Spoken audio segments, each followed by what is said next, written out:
Welcome to Cracking Cancer, where we tackle the tough questions about cancer with real patients and world experts. Our mission is to empower the cancer community through education, bring transparency to the oncology system, and drive funding for critical cancer research. Whether you're facing a diagnosis, supporting a loved one, or simply here to learn, we're here to bring clarity, hope, and action to the fight against cancer. Hey everyone, welcome to Cracking Cancer. I am your host, Dr. Kyle Concannon, and I am joined today by Samantha Murrell. Hey everyone, Samantha. I have stage 4 lung cancer with a HER2 mutation.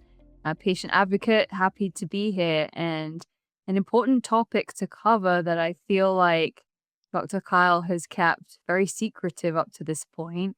And that is talking about his lab. Yeah. I figured this is probably overdue. every time we open the podcast and it's like, hey, I'm a physician scientist at the University of Colorado. Don't worry about what I studied. Don't ignore the man behind the curtain.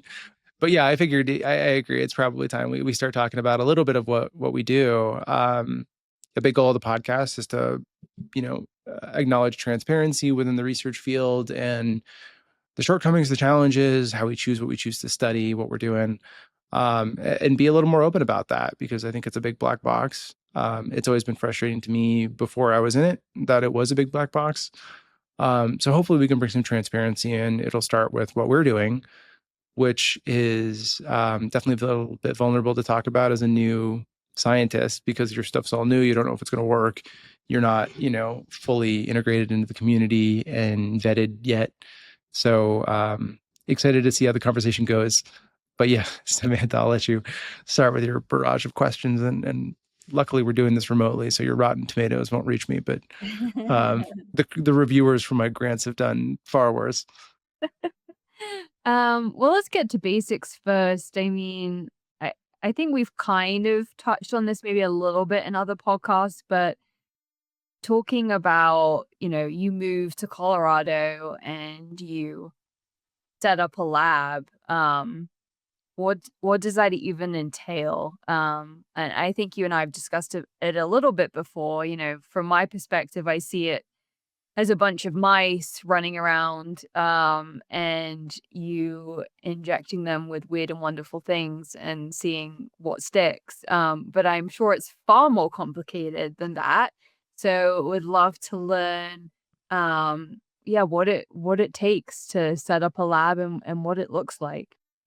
Yeah, it's a good question. And this is one of the things that's pretty funny because for a long time on this journey to be an independent physician scientist, we write on our every new stage of your career, you say what you want to do as you're applying for stuff. And you're always like, I want to be an independent physician scientist. And I think in your mind, you have an idea of what it's going to be. And like everything else, you don't really know until you do it. So it's interesting. The perception that you have is not far off.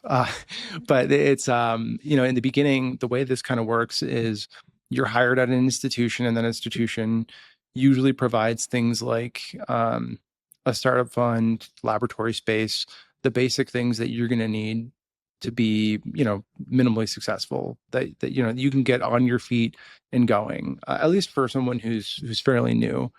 Most of the time, that's kind of the bare bones of what it is. You can have shared equipment. I have shared equipment that we use. So you have to figure out what is the kind of stuff that we're going to be working on. And usually that's in your job talks, to get hired, you say, this is generally what I want to do. If they hired me here to do thoracic oncology and all of a sudden I was like, actually, I thought studying bladder cancer was interesting, so we're going to work on that, they'd be pretty upset. So you have to have a general sense of what you're going to do, the general budget of what that's going to require. Maybe that's going to include personnel, so people are going to have to be hired to help work on this stuff. So it comes with this big list of really logistical things that you got to iron out, reagents. But the first steps of sending a lab are that. What experiments are we going to do? How are we going to be independent? We can do our own stuff. And what are the resources and reagents we need to do that? And, there's a lot of red tape around research. So there's a lot of stuff that's regulated. You have to go through the right protocols. You have to set up your own protocols. You have to get stuff approved in the institution, figure out who your collaborators are going to be, network. But you also need to be visible to the outside community in some way. So that might mean going and doing talks. It's a very, very busy time. If you're me, you also have a child on the day you start, which Great timing. also adds quite a bit to do. And if you're lucky, you recently started a podcast. So it's a pretty busy time. Um, and the big priorities are getting your experiments up and running and generating preliminary data for grants so you can get more funding in to make this stuff a little more sustainable. That's kind of the general gist of the initial workflow. Obviously, there's a lot of decision points within that. To, are you going to do this? Are you going to do that? Who do you hire? There's all this stuff that once you're on your own is pretty daunting. And you start clinic if you're a physician scientist. So you're also now, for the first time for me, independently treating patients. So it's a lot. That is a lot. I would like to ask a question though. You mentioned the word reagent. I'm not sure that everyone in the audience is going to know what that is. Can you clarify? Yeah. Do I know what that is? Yeah. So reagents are like the things you need. They're the tools you're going to use in the laboratory. So Okay. for example, if you're doing stuff in tissue culture where we're working with cell lines, reagents might mean you need the serum that you're going to put on there. You're going to need the drugs that you're going to treat them with. So whatever things you need to do an experiment are the reagents. And I'm not sure people realize that like the stuff in research is so expensive. It doesn't make any sense to me. But if once you label it for research purposes, I don't know, it is just like a little vial of antibodies, and we use antibodies for absolutely everything, is like $400. And to do one basic Western blot, which you may have learned of in undergraduate biology, is how you look at proteins like that. To be able to do that one experiment, you have to buy the vial of antibodies, and that's $400 for that thing. It lasts for several experiments, but if you want to answer that question, so it's like that times 1,000. So the startup funds are, it goes quick. So, can we talk about how you decide what you want to research? So, is there a group of people at your organization that kind of decide and vote? Is it your decision solely? Like how is that all done? Yeah, it's kind of crazy. I mean, you do your job talks and you say, these are the things that I want to do if I'm hired. And then you are hired and you get a bucket of money. And then no one's policing you, really, at least not for me. So you can do whatever. Hmm. And for me, I had these initial ideas of everything I wanted to do. And then I found out my boss has lung cancer, and Mm-hmm. I changed a lot of my aims to focus on the kind of lung cancer that he has and figuring out ways we could potentially cure it. That is not what I interviewed on. I interviewed on all these things that I could do independently, and I had these ideas, and it's mechanistic and it's scientifically interesting. And then this wrench got thrown into the plan, I suppose, like a month in, and I just felt there's no way I can be a thoracic oncology physician scientist with someone who I directly work with that has something I have the ability to research and not study that thing. Right. So I totally pivoted everything I was doing. So yeah, how do you? I don't know. How do you decide? You do your best, and then as life throws, uh, throws its nuances at you, you roll with the punches. And I think that's a lot of people who started a lab initially will also have this protocol, I suppose, or this strategy where you cast a wide net, and then you see which things have momentum, what data looks promising, and then you get your footing on something and you push off. We were fortunate that the area we started to look in for, I'll mention his name because he's going to come on the podcast later, Dr. Camage. The things that we were looking at for his cancer are looking very promising, and we're really happy about that. But that's lucky. We had good collaborators that are very willing to collaborate and work on this stuff. But in the beginning, it's a lot of risk. You don't know that any of your experiments are going to pan out, and many people fail, frankly.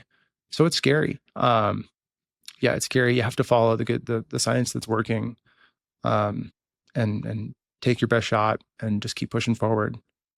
And grants also kind of dictate what you decide to do as well, right? Like you said, you cast a wide net. I'm presuming that's the case for grants too. Like you kind of apply to everything and anything. Maybe not. And if you get one, it's like, okay, well, I guess I'm focusing on this.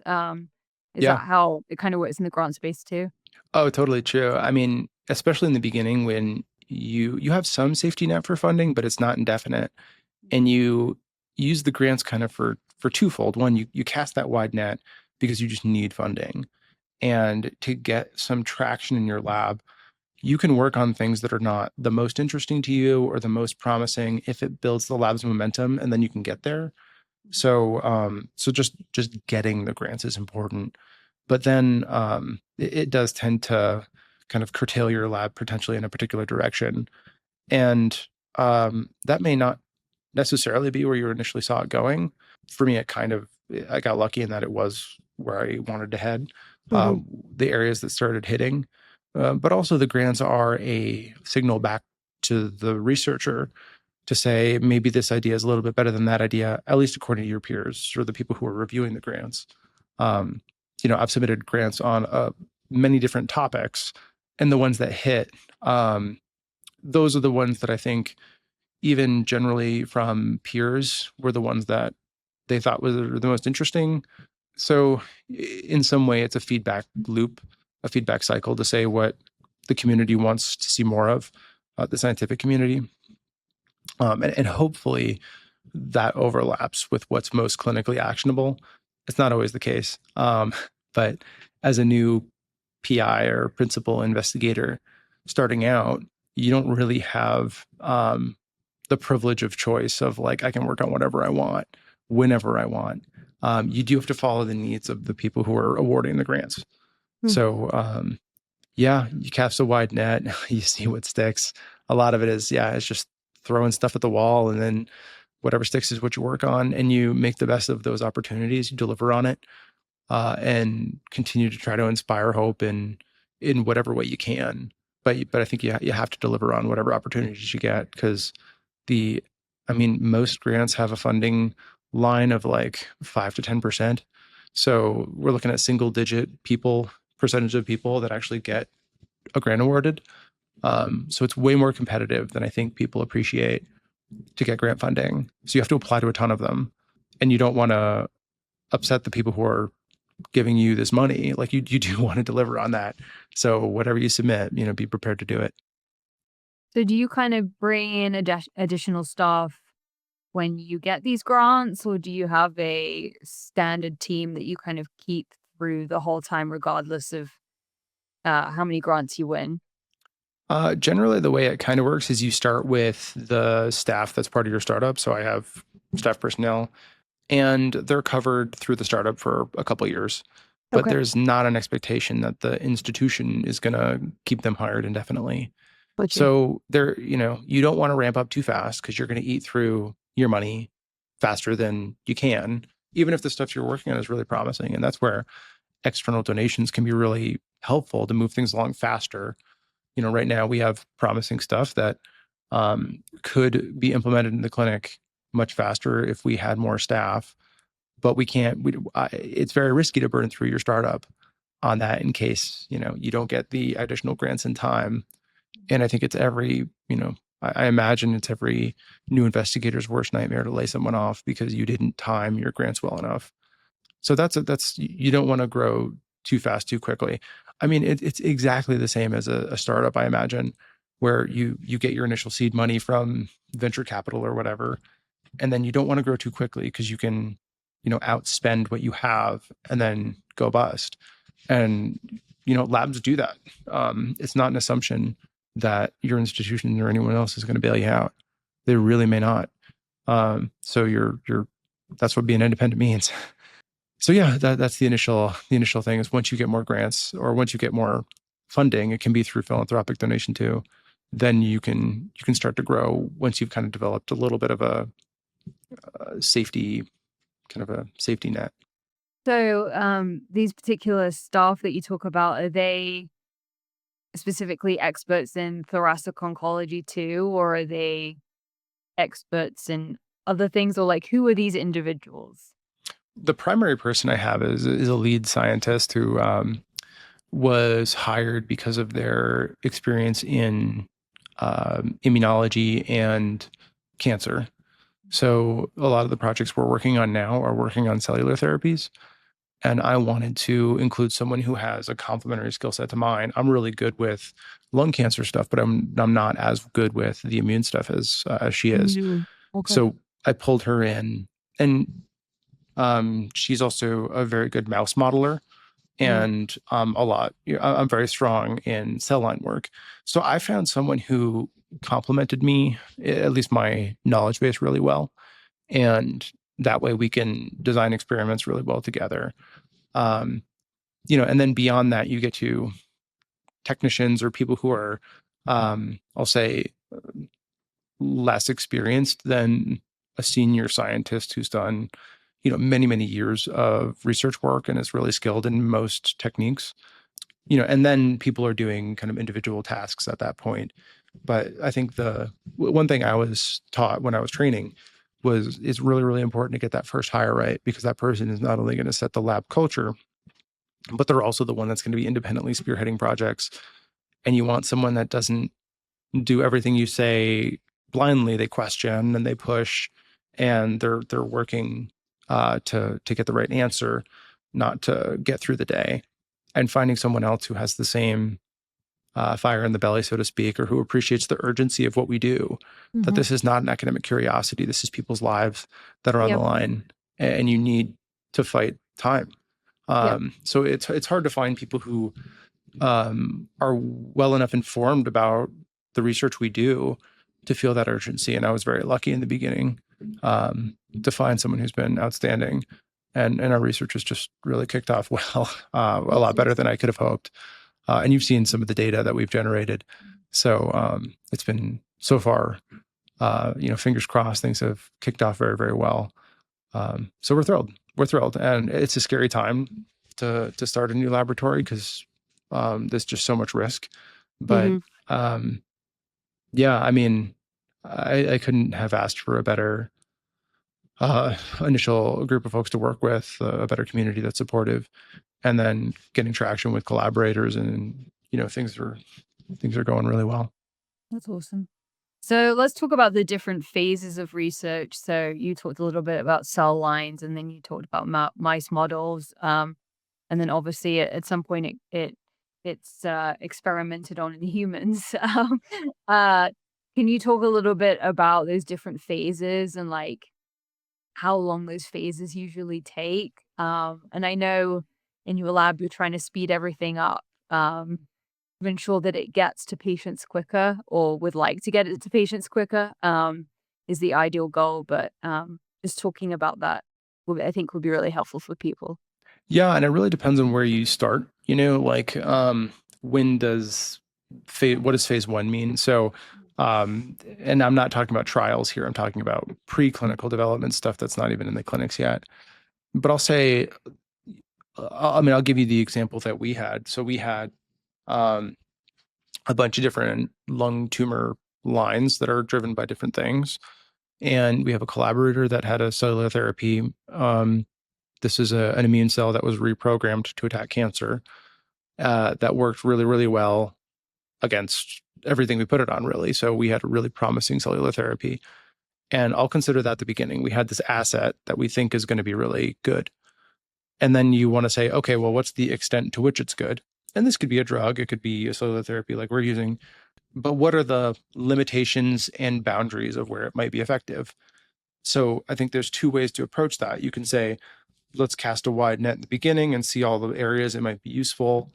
Or you can say, let's hone in on a specific area really, really deeply to figure out, the disease biology and all these things around this asset. The asset we have is already fairly well fleshed out. It's used in a different context. People just didn't know it would be applicable in lung. So we were fortunate that it already had that kind of deep dive. Um, so we kind of identified different lung cancers that this thing worked really well against. And that, takes on the order of 6 months. We're not quite done with that.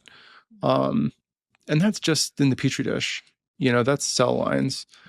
And I wanted to clarify that with you because I'm Mhm. imagining, um, like slides being put under a microscope and you're kind of looking at the different interactions. But can you maybe go into the weeds a little bit Yeah. about what that all looks like? Because I'm sure a lot of our listeners are very visual and would love to like actually visualize what when you say cell lines and it takes 6 months, like what are you visually seeing?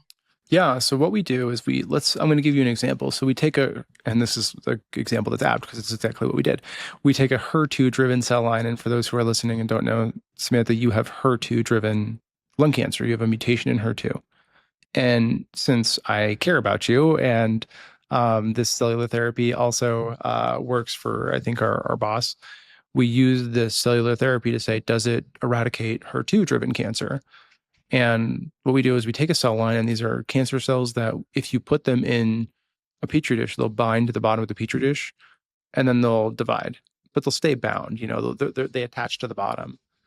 And then um, we grow those and we expand them out so you have enough to work with.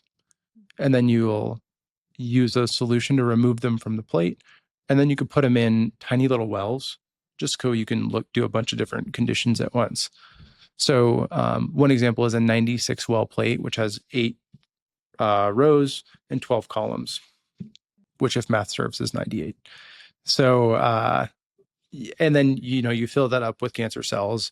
You'll put in something like 5,000 cells per well or something. And then you could put different amounts of this immune cell therapy in the wells, or you can add certain drugs to it, or you could do whatever you're going to do. And then for the amount of time that you think it takes for that to work, that's going to be sitting in the incubator, just incubating, and then let your T cells or let your medicine kill the cancer cell. Hmm. And then once you're done, you take it out and you can add a reagent to it, a solution that will glow proportionally to the amount of cancer cells that are left. So the amount of brightness is like how many cancer cells are remaining. So if it So kills like a everything, so like a PET scan, but for a petri dish? yeah, exactly. Mm. Okay. It's actually very similar to that. That's So like if it kills everything, it'll be dark. okay. And we have something that can measure the amount of light it emits, just like a PET scan. Hmm. So if it's really bright, um, compared to your control where you didn't add anything, you can see the proportion of things that died. So yeah, I mean that's exactly how you do Hmm. that experiment, and you can do it in a lot of different cell lines. Each cell line is derived from different patients, and those patients had different biology behind their tumor. Some had resistance, some didn't. So you can try to see, to the best of our ability, that these models recapitulate reality. In what contexts might this therapy be useful? Um, so yeah, and it takes a while to iron those things out. You can't do an experiment just once.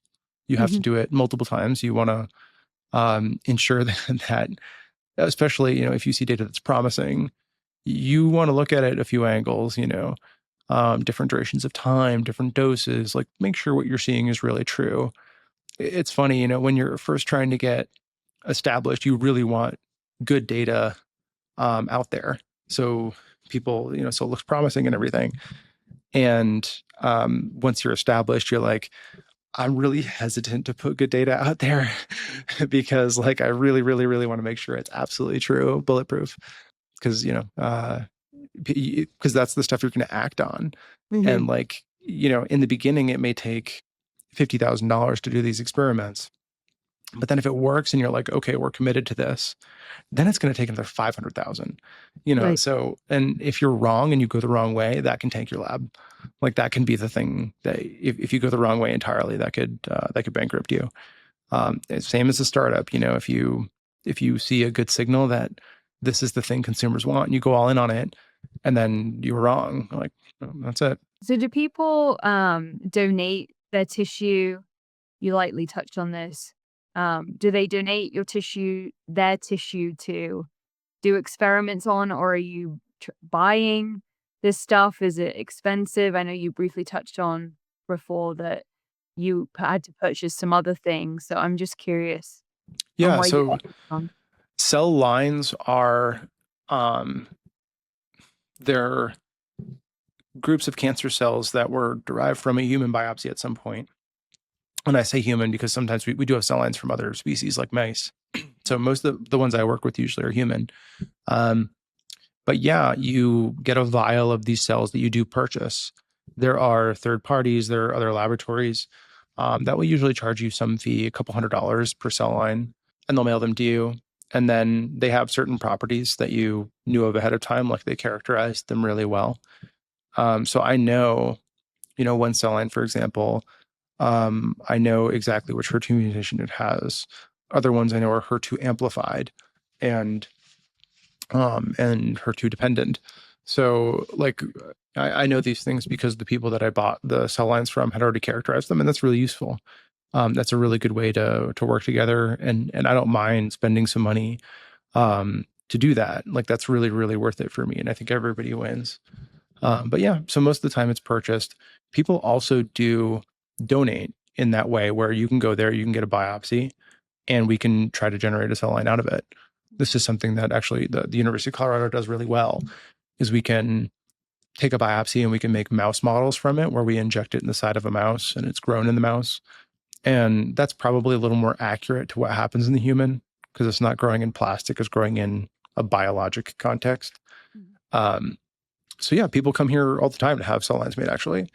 Um, and we help coordinate that. And it's a good use for us to be able to study different disease biology. And it costs money for us to do that. So we can't do it on everybody because it's probably a couple $1,000s per attempt. And maybe about half will be able to make a mouse, maybe less so, a cell line in plastic.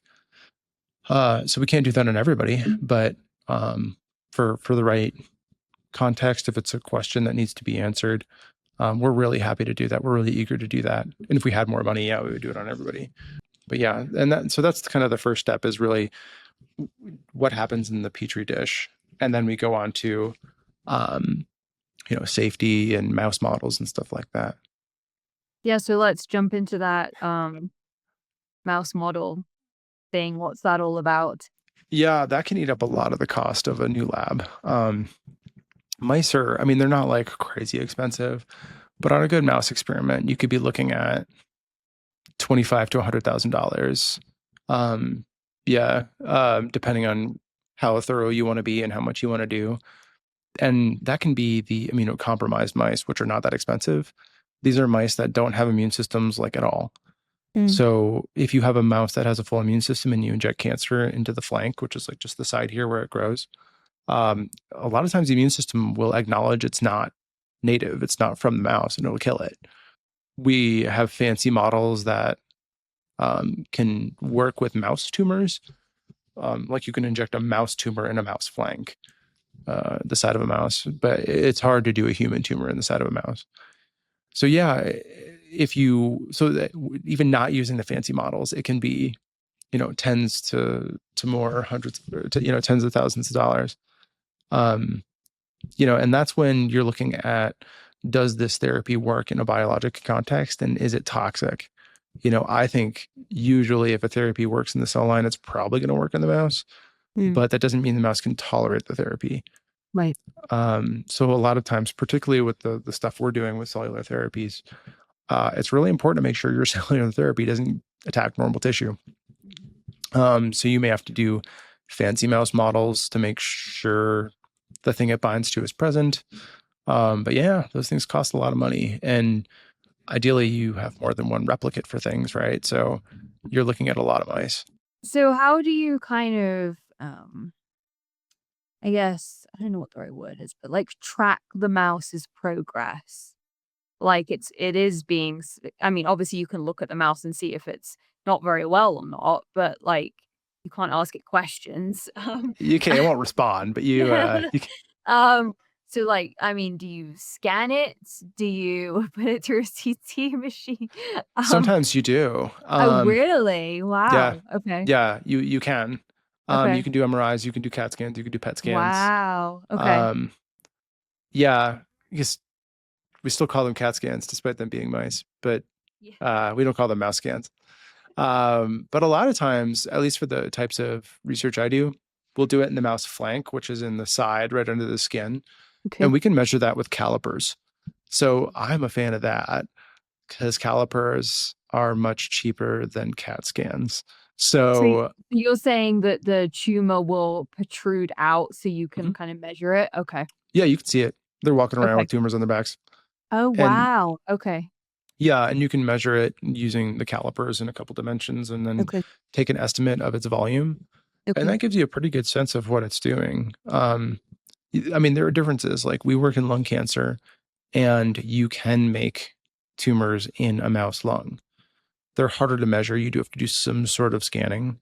Um, but, you know, the mouse flank isn't the same as the lung. So if I'm doing experiments in a mouse that has an immune system, I probably would prefer it to be in the lung. Um, no experiment is perfect. There's always trade-offs in what we do. So we're trying to figure out what's the most cost-effective way I can answer the question reasonably well, um, and continue the research field, or continue that front. Because if you can always get more expensive in your experiments, and they can get more elegant and they can get more perfect, but the cost is going to be crazy. So it's like we can call good enough, and then move on, or we can spend. I mean, I could spend my whole startup on mouse experiments, um, but yeah, you can't let perfect be the enemy of good. Um, so the mouse experiments can be very, very complicated. At some point, I want to get one of my colleagues on here who's particularly a mouse specialist, and she does a lot of the fancy mouse models, and which my wife would initially hear me talking about mouse models, and she's like, "What do you do in there?" Thinking like fashion models, and Oh. so I had to explain like, wait, no, when I say this, I mean like, we treat them with stuff. It's like, all right, that's very different. Um, but I mean, you have some that have um, human types of immune cells in there. Like it's really complicated, but they can be really expensive. And there are whole industries that are just around making mice, making nuanced, specialized mice that have this mutation, that mutation. This protein is not the mouse protein; it's the human protein for this one thing. Yeah, the rabbit hole goes deep. So yeah, mouse models are complicated. So just curious, how long does that phase I mean, it sounds like it could go on forever, that phase, but, um, roughly, like, how long does that phase usually take? I mean, if everything goes perfectly, you're probably looking at 6 months to a year. Okay. Um, and that's like the most basic forms of what you're doing. More often than not, you'll have some experiments that are like, what's the right dose for this thing? We don't want to use tons and tons of mice just to find the best dose we should have started with. So you'll Mm, do these pilot experiments, and those take, 3 months, 6 months, depending on uh, your experiment. If you want to just see if something's tolerable, that could be a little shorter. But mhm, like, it depends on what you're modeling too. If you want to do a model where you want to see, if you treat cancer with something and then come in with something later, does it eradicate the cancer? Well, you probably have to watch those mice for a little while to see if the cancer comes back. And, so, and then hopefully you have enough mice in each arm of what you're going to do in each type of experiment, because you're going to have like your control. You're going to have one treatment, you're going to have a different treatment. If you're doing combinations of things, you need those combinations in there, and you need the things individually, and then you need the nothing. And if those aren't powered enough, meaning you don't have enough mice in each of those experiments, then when you go to compare them, you won't see a difference that's statistically meaningful, and then you're gonna have to do it again. Um, so there's a lot of that. And then, when you go to submit a manuscript, they might say, "Oh, I wish you did this with the mice." All right, then you go back and you go do you go do another mouse experiment.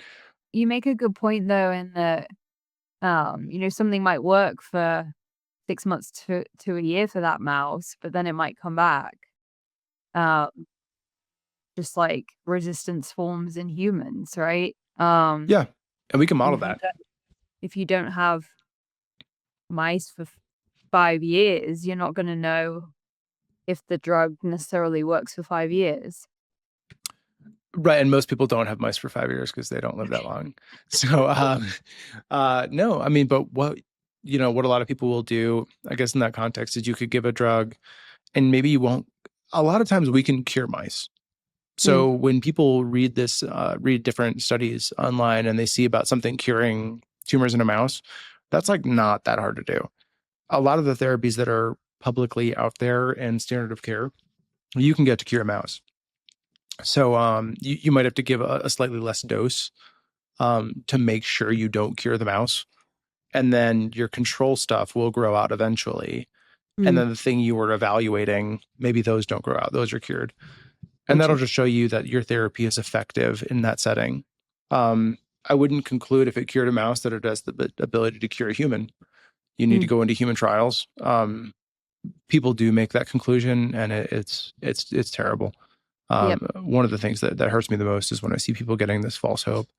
Mhm, Um, but yeah, there's big limitations to what we could do preclinically, but the stuff can take a while, and most things aren't going to work right the first time. I mean, truly, like you plan out your experiments, plan for double the time, plan for double the money, and that includes salaries for people who are working and their livelihood depends on them being able to come to work and do this. So everything takes longer, everything's more expensive. There's always some sort of big hiccup. Um, yeah, it's frustrating. It can be frustrating. so if you have multiple projects going on at the same time, are you kinda just juggling all of that? Um, like, I'm gonna spend 3 hours today on this grant and the next 3 hours on this other grant. Are you kind of, like, piecing it out like that? Or if you suddenly get a massive large grant for something, do other things take less of a priority? Or, like, how does that prioritization work? Yeah, I wish I had like the best answer for you, but I mean what you're saying is right. We do have more than one project going on at once. I think any lab pretty much has to. And not only because you need to de-risk your research portfolio, because some things just aren't going to work. You're going to dump 150,000 into it and nothing comes out. Like that is a very, very common occurrence. Most of what we do in research fails. So you need to hedge against that by having a couple of other things that are possibly going to be publishable, really, because that's the fruit of preclinical labor is usually the manuscript publication. As much as you'd like for it to be the trial or whatever, we aim for that, but trials take a long time. You need something a little more short term to demonstrate your productivity. But that being said, if you get a huge endowment of funding to work on something specific, yeah, I mean that lets you pay for more salary, for individuals to work on it. So that's going to then become a greater proportion of what you do. Um, so it's inevitable that's the way it goes. And it's particularly helpful for early labs who are not yet fully overwhelmed. I guess we're not fully dedicated to one thing or another. Um, so for us, we're working in developing these new cellular therapies, which are exciting. Um, we're working on them in different contexts, but if we had, if a big donation came in and said, "Hey, I want you to look at this in this context," we would probably have the ability to do that. Whereas other labs, maybe they would, um, but if people are already in the middle of things that are really, really have strong traction, they might just not have the personnel or the space or the time if they're already spread super thin. So that's one of the nice things about being early is you're still somewhat dynamic, um, and you're still nimble. Um, so yeah, that is fun. And I mean, that's what I did in the beginning. Like I had these ideas of the things I wanted to do. Ross got cancer, or at least it became public that he had cancer. And I learned about it and what he had. And, my initial stuff was just in her too. And then, figuring out that we had this asset that worked really well in his tumor type and your tumor type made it a no-brainer to pivot to that. But yeah, that's it's a luxury of not being spread too thin yet. So when do you actually publish data? Like, at what point are you like, "Okay, this stuff is really exciting. I wanna publish it." And then I guess a follow-up question to that is, once you publish data, is it common for people to give you more investment because there's more kind of statistical data behind it that it's worth pursuing, or like what does that look like? Yeah, I think that's totally right. It's interesting when you show what you have, like it's kind of a poker game, you know, you don't want to show your cards too early because there may be other people out there competing with you in that same space. And they may have something very similar to what you have. They might not have looked at it in the way you looked at it, but they could add it on to something they're already doing that's really promising. And then if someone else publishes your stuff before you do, you kind of don't get any credit for that. It's an unfortunate area of the landscape where two people could have a great idea simultaneously, and if one person publishes it 3 months before the other one doesn't get it doesn't matter as much. So their career advancement is really hindered by that, even though like the idea was good, you know, they all their traction was positive. So you do have to hedge against that a little bit and protect your own.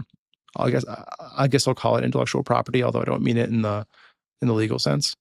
So I think it's important to showcase some of what you're doing at national conferences and things and give people hope, let people see what you're doing and the momentum you're building. But usually you don't want to give away your most important stuff until you're pretty confident that you're ready to submit. That's at least kind of the mentorship that I got. Yeah, because and I don't blame other people who see your stuff and want to publish their stuff quickly that competes with you. Once they see it, they can't unsee it. It's not their fault. You know, they're doing the best thing for their laboratories. They're hiring other people. There are people that they're employing and they want to, you know, keep delivering on their promises. You know, they don't want to be scooped. So I get it. It's just an unfortunate situation of the field that is largely what determines when you're going to submit something for publication and when you're not. It also depends on how promising it's going to be. If it's not that promising, you might cut it loose and, you know, submit to a lower tier journal. Not as, you know, we have very many tiers of journals, and the really, really fancy ones are hard to get into. And it may take a couple of years of ironing out stuff before you'll get into that. But if you have something really promising, it's worth doing that. Versus do you split that up into 3 projects and submit each of those to lower tier journals? I don't know. The judgment calls. And do you kind of get, I just imagine you getting maybe like 100 emails from different doctors around the world with their feedback, or no, that doesn't happen. Okay. That doesn't happen. How how do you get opinions and thoughts from other people in the field? Do they just not say anything? Is it through word of mouth? You might have collaborators that you're working with or people that, you know, you work with at your own institution that you trust. And you're probably not going to go to your primary competitors who are working in the same space as you and say, here's everything I'm working on. What do you think? Because that's a pretty successful recipe of getting your stuff scooped, meaning they publish on it before you do. Again, not to blame anyone for doing that. It's just the nature of the field. You can't unsee things. So yeah, that's actually a challenge. Is you need mentorship. What I found is the further along in my career I go, the more grave my decisions are, the more gravity they have. So the stronger my need for mentorship, which isn't what I thought it would be. The mentorship is less well defined, but you need it more. So I find myself looking for the opinions of people who are willing to offer time more than I did in the beginning. Yeah, I think that's critical, but a lot of it is you try and you fail. Particularly, you know, right now as I'm early, the first wave is trying to get grants, and a lot of grants don't hit. And some grants give you the reasons as to why. Not all of them do. Some just say it was a competitive year, you weren't awarded, and you're like, okay, I don't know if I should submit this somewhere else. Like, was it just total garbage? Yeah, and that's one way to get feedback. But like designing your experiments, those kinds of things. I mean, you can design an experiment and spend $50,000 and you didn't have the right control. You need to redo that. So it's important to seek the feedback of people who have time and are willing to give it to you. But it's also, you know, who you hire, who you work with, make sure that they're skilled and they know what they're doing. The most important thing is to push the research further. And that means a lot of times we have to check our egos. It's hard to be told that your ideas are bad in one way or another, or your experiments are flawed, or, something's not going to work. But it's important to hit that head on and adapt. So the mission continues, the mission of championing the cancer research. But it can be hard to take those hits and be told, particularly with grants, because what grants are is, however many people apply, and they just tell you weren't good enough over and over and over again. So, to keep adapting and changing to, how things need to be the best, is necessary. But it's that kind of feedback is tough. So I know some of these grants can be through drug companies, but some are not, right? Curious at what point, if it is unrelated, if it is money that you've spent that's unrelated to a grant run by a drug company, at what point do they get involved? Do you kind of pitch to certain drug companies, hey, you might be interested in this particular area because you already have a drug that represents this group of individuals? Like what does that look like, and at what point do you do that? Yeah, it's a tough question because I don't think there's a clear right answer. A lot of times the funding, smaller funding amounts will often come from foundations. And drug companies can sponsor with foundations and donate for a specific cause, and they'll kind of team up. Big stuff tends to come from the government. And those are hard to get. Those are, especially now more than ever, those are really hard to get. And you can go individually to a drug company has I would say, a strategic vision that aligns with yours. For example, you're on zongertinib, the tyrosine kinase inhibitor pill. If I found something that works really well together with that, I might go to either or both of those companies and say, hey, I want to try these together. I have rationale. Here's what I think. And if they're interested in potentially doing a trial on that later, they might sponsor the preclinical work, the work out of the lab. But usually you have to have some pretty strong data to say, we've already tried this a little bit. In this context, it works really, really well. Are you willing to invest some to get it going? And then if it works, we'll do the trial. It's not so much that like I work on this, like, if I went to a company and said, I work on HER2 and I've done research in, treating with this or that. Do you want to sponsor my work trying to figure out how to make your drug work better? They'll probably say no. Like they want to see the data in hand that shows something promising already. And that's true for grants too. By and large, they want to show that they want to see that what you've done is really promising. But yeah, I mean, it's like anything else. It takes money to make money. And once you have that momentum, it can be a lot easier. But building that momentum in the beginning is quite challenging, and it takes time. Yeah. Well, is there anything else that I haven't covered with my in-depth knowledge of labs that you feel like is worth mentioning? Yeah, I mean, I think it'd be nice to go through a little bit of what we're doing.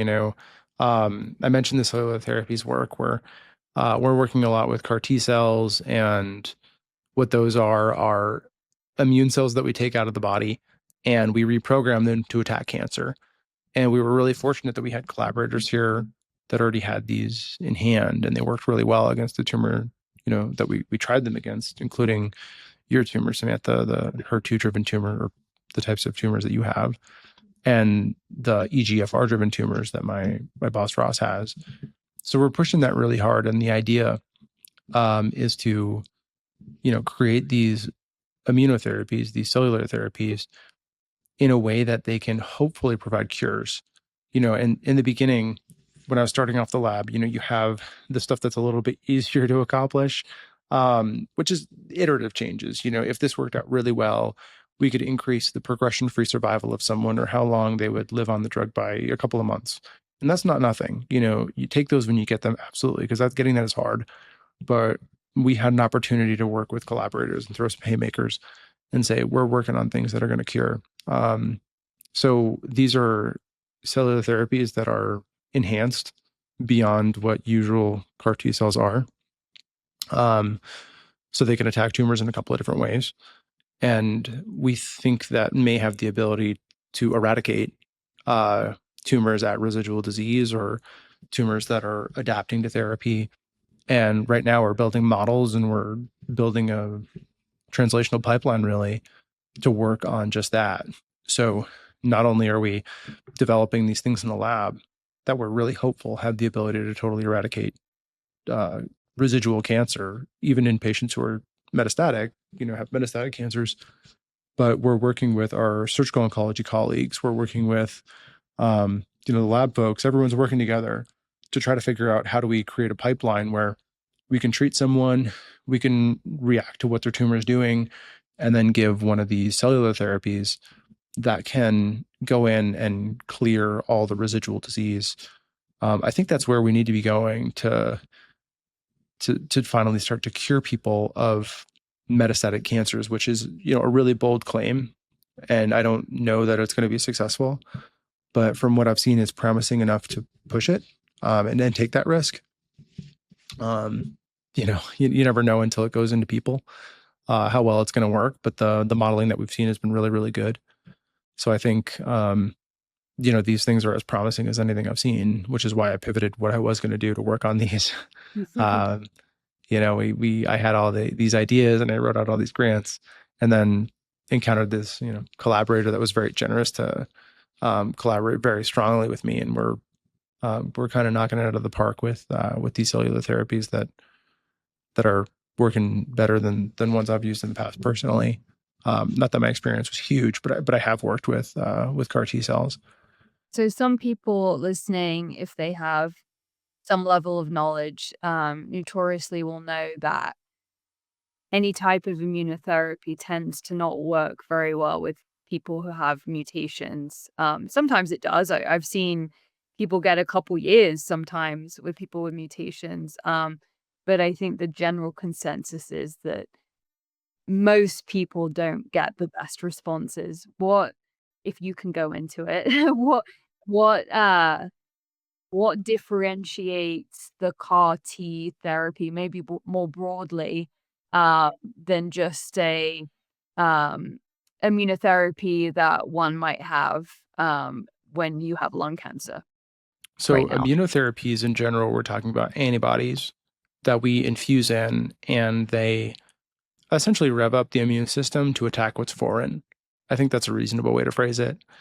The but it requires your immune system to be able to identify the tumor as foreign and attack it. Like it has to have that ability. And when people have oncogene driven cancers, a lot of times they don't look that foreign to the immune system because you just really required a few mutations to become cancerous. Whereas if you don't have those oncogenes, a lot of times they need more mutations and they look more different than regular cells in the body. And the tumor can differentiate it at that point. What we do with these cellular therapies, CAR T cell being one type that I think is particularly promising, is we take immune cells and then we reprogram them genetically. And now they attack what I tell it to attack. Mm. So I can say, there's this thing on the cancer cell that isn't on other cells, and I'm going to have you attack that. So now whenever they encounter that, the immune system will trigger. The T cells will activate and they'll kill that thing. Um, there have been challenges with using this kind of therapy in the past. It doesn't get into tumors very well.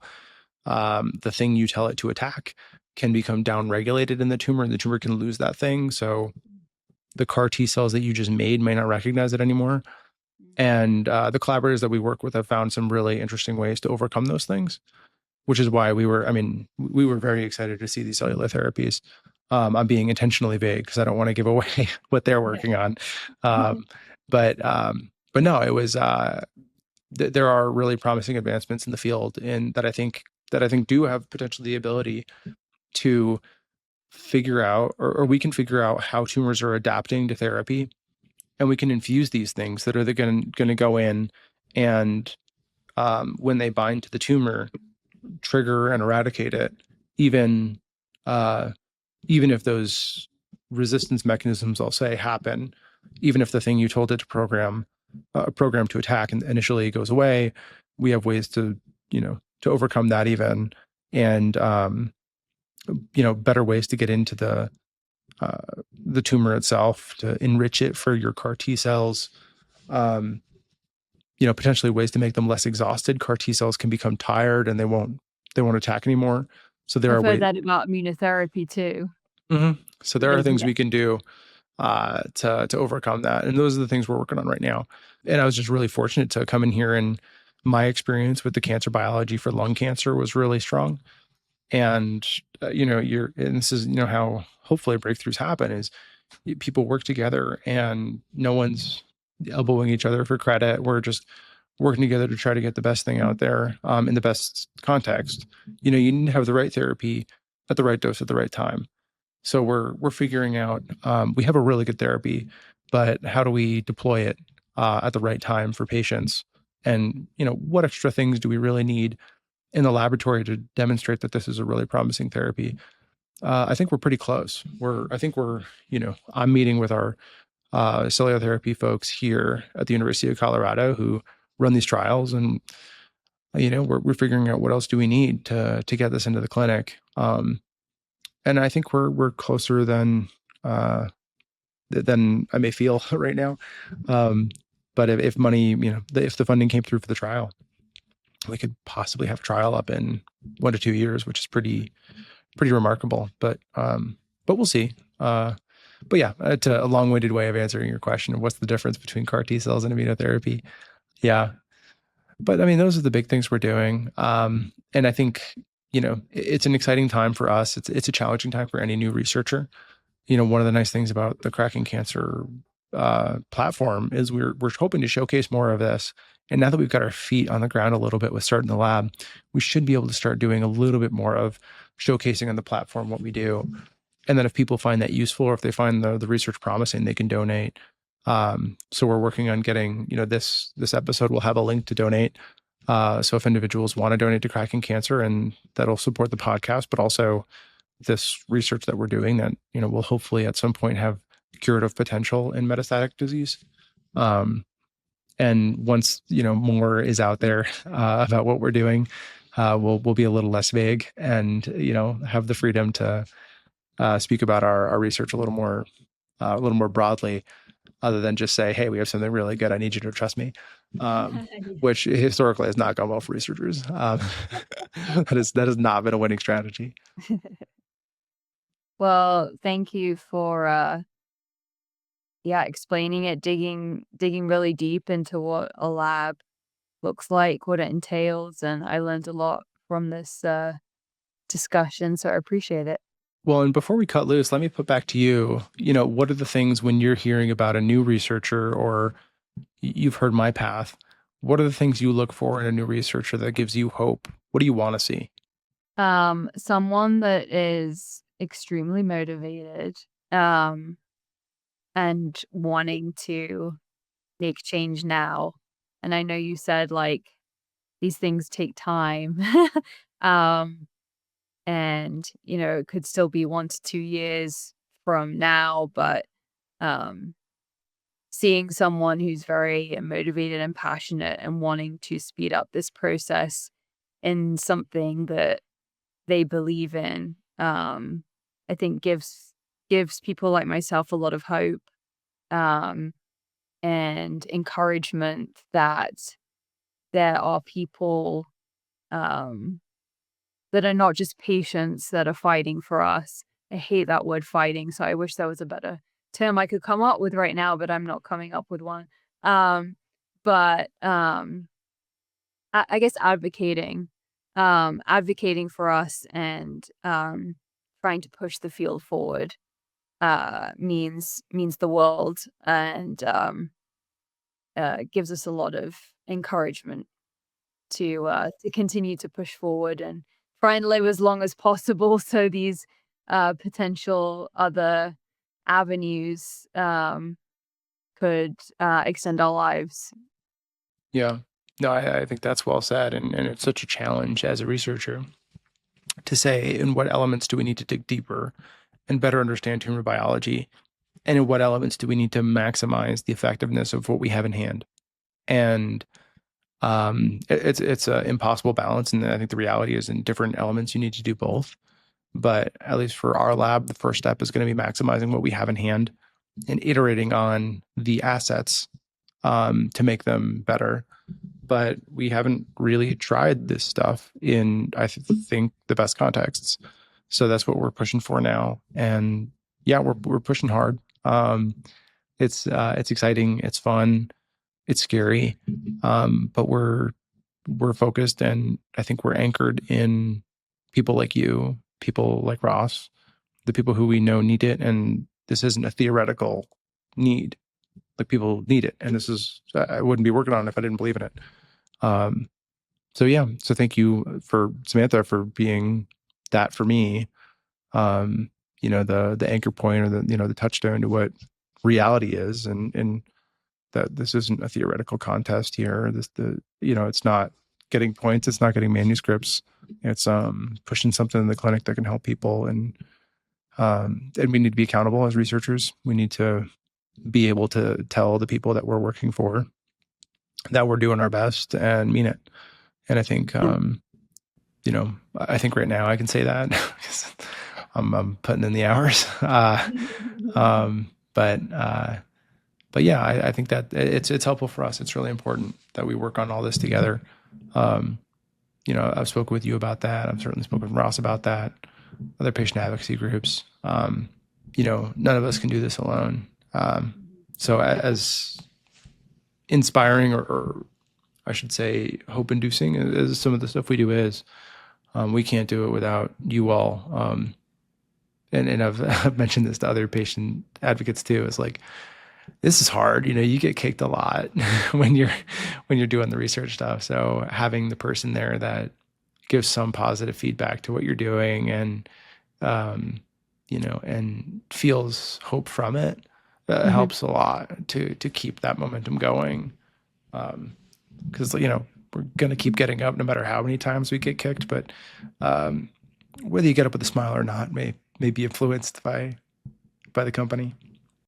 And I think you grasp the reality of the situation of a lot of us, maybe more than others, just because I call you spiraling on a regular basis. Or, Yeah. and I know you start to see patients, so you'll probably see that more and more, but you see the realities of the anxiety Yeah. of the turmoil that we go through, of just, we just want to be here. I'm gonna get emotional. I just want to be here a little bit longer. Yeah.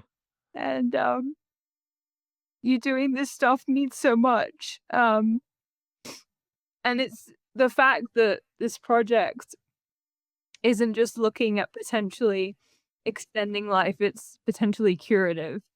And I know you don't just throw that word out willy-nilly, so to speak, but looking at potential curative paths through immune system stuff, I really think is the future, and it's how we're really gonna live longer and it become more of a chronic disease than anything. And so investing in that arena, I think, is so important to people like myself because, while every drug development is incredible and giving us more time, that time has an expiration date on it. Yeah. And so looking into how the immune system can be harnessed, especially for those with mutations in lung cancer where it doesn't necessarily work very well, I think is a very exciting potential. And gives me that little glimmer when I'm spiraling. No, and I mean, I appreciate you articulating that.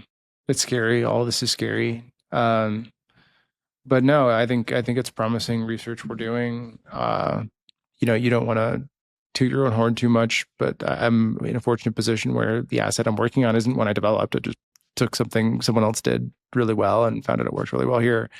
Um, and I'm not, I'm not too proud to accept donations to make this stuff work faster. we're all in this together. And if folks do want to donate, we'll have a donation link. And then intermittently as things proceed, we'll keep showcasing how we're doing, and once we get more staff and the lab working a little bit more, we can get some of the preclinical stuff highlighted on the platform, so people can see what the assays look like. You can see what the actual experiments look like. What do these CAR T cells look like under the microscope? All that kind of stuff. Really bring into the lab, because the hope matters a lot, and I'm hopeful that this is going to pan out the way we think it will. Many things have not, and we have that sobering appreciation, I guess, of how many things are promising in the lab and fail in the clinic. But like, what else are you going to do? I mean, you have How to to believe in what try. you're doing. You have to push it as hard as you can. And if you really believe it can make a difference, maybe it will, maybe it won't, but you're not going to find out unless you try. Yep. Well, we appreciate it, and I think this is officially the first time I've ever cried on one of our podcasts. So, I guess it just further highlights the area and topic that we're talking about and how important it is to patients and how much it means to us. No, I think coming up with curative intent strategies, it requires all of us working together, but we're up for the task. Yep. Okay. I think that's probably a good place to cut it. What do you think? Yep. Yep. You cried enough for one day. All right. Well, thanks, Samantha, for being vulnerable and talking about this stuff and, asking me questions about the lab work. Yep. Absolutely.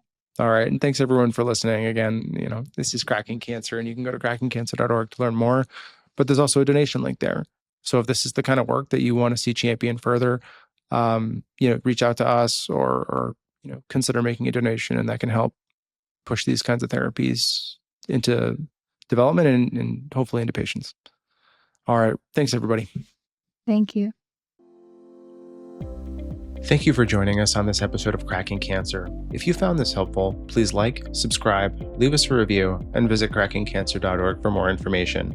Every dollar we earn goes directly to furthering the podcast and supporting vital cancer research, because together we can crack cancer.